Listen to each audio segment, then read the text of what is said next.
Today I am going to report the topic that is given to me, which is informationalism. Globalism is tied to the notion of networks for castles in 2002.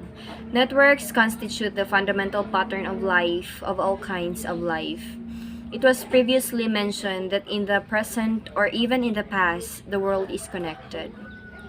So, the difference between globalism and globalization is the speed and thickness or intensity of connections. Nevertheless, people are connected with one another, whether as a small community or as a large country. The question now is about the type of connection that exists and begins to increase in the contemporary world. The answer lies on the growth of information as the binding force among people, things, and places around the globe. The technological paradigm associated with computer science and modern telecommunication that replaces industrialism is called informationalism. So these are the technologies, the media, and the internet.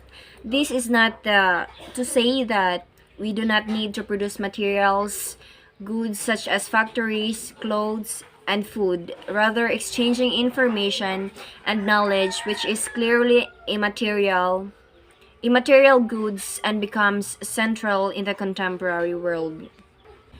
This is due to the three of the most cutting-edge aspects of the social world in general and globalization in particular: the technology, media, and the internet.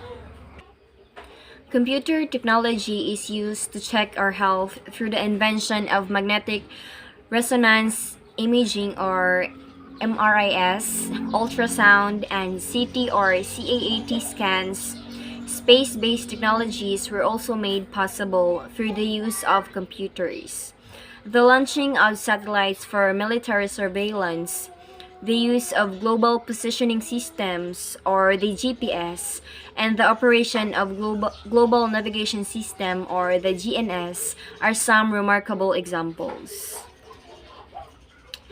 In McLuhan and Fior in 2005 argued that in the new media age, the importance lies in the medium, the way in which the message is transmitted, not necessarily in the content presented through the medium.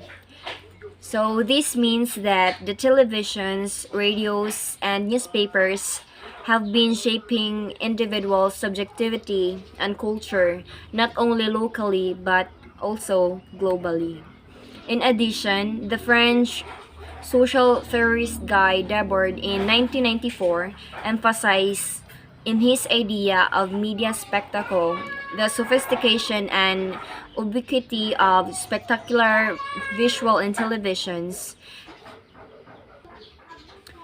This made TV news a form of entertainment.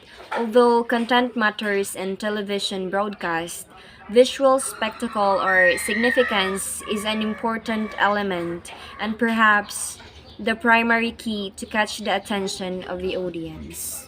According to Ritzer in 2015, the internet has promoted a flat world thesis. Anyone can be involved in it, at least theoretically. Having computer today at homes, our schools, our workplaces, and accessing the internet through our personal cell phones allows us to be connected with the rest of the world. In the same manner, the information about ourselves that we can share is also exposed.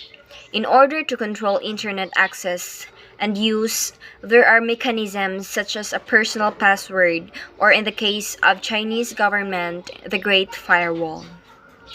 While globalization is allowed, while globalization allowed the expansion of information, access to modern technologies is not a universal matter that is available to every person around the world.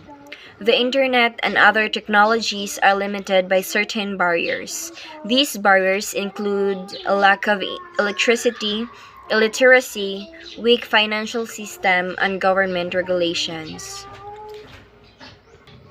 So this means that with the use of internets, we can spread a lot of informations with the use of our cell phones or even our computers at home, but we cannot spread it or we cannot give it to others without using our internets.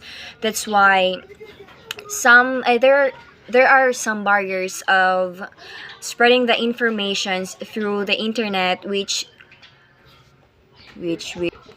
there is also a one barrier, which is also one of the problem of the students today, which is the internet connection. Also, with the use of internet, we can access to our school works. It is because of the new normal we are facing today.